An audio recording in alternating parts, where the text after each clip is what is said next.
DSC aspirants. డిఎస్సిలో భాగంగా ఎడ్జిటి third class. రాష్ట్ర జంతువు జింక. బోలాతనానికి ప్రేమకు గుర్తు. పక్షి పాలపిట్ట. పాపాలు పోతాయని. వృక్షం జమ్మి చెట్టు విజయానికి. పుష్పం తంగేడు బంగారు రంగు. ఔషధ గుణాలు. సిగలో పుష్పం అయింది. పండుగ బతుకమ్మ. రాష్ట్రం ఏర్పడింది జూన్ 2, 2014.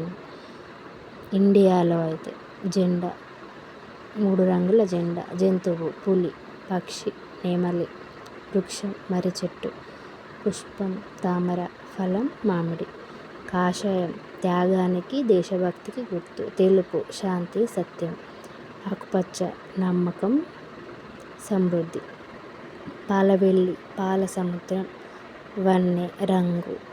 తోటతల్లి పాల సముద్రం.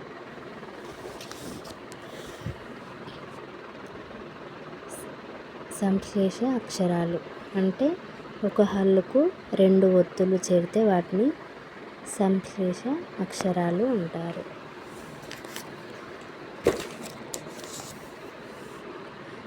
పుత్లిబాయ్ అంటే గాంధీజీ తల్లి.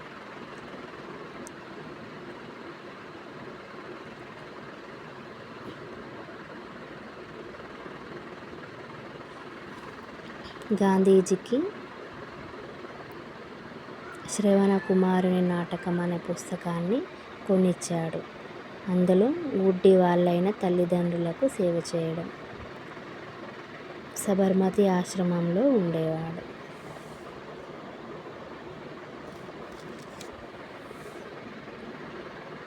అమ్మ ప్రేమ రూపమ్మ. అమ్మ గురించి బాలగేయం ఎవరు రాసిరంటే వేముగంటి నరసింహాచార్య.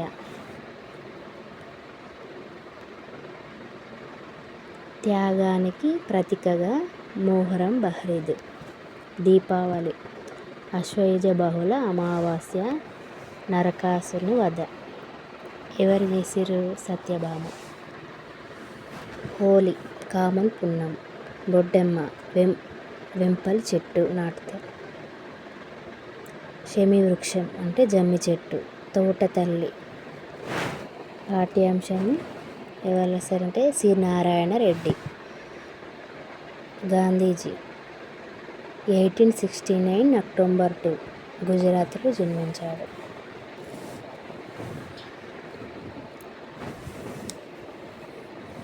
బాలల్లారా బంగారు కొండల్లారా అని రాసింది కపిలవాయి లింగమూర్తి. ప్రతి 3 గంటలను సమయంను ఒక జాము అంటారు.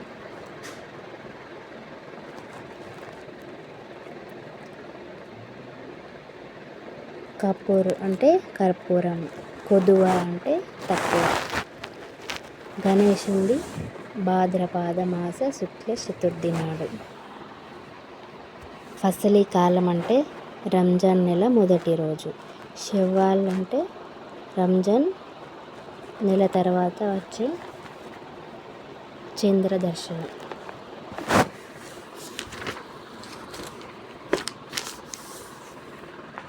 ఈద్గాహ్ అంటే సామూహిక ప్రార్థన. పోలాల అమావాస్య. శ్రావణ మాసం చివరి రోజు ఎద్దులను నందీశ్వరుడిగా పూజిస్తారు. పోలాల అమావాస్య రోజు. సమ్మక్క సారక్క మాఘశుద్ధ పౌర్ణమి ఫిబ్రవరి 3 రోజుల వరకు జరుగుతుంది. సాగువాటు ఏరువాక అంటే వ్యవసాయం పనుల ప్రారంభం. బతుకమ్మ ఎలా వచ్చిందంటే చోళరాజు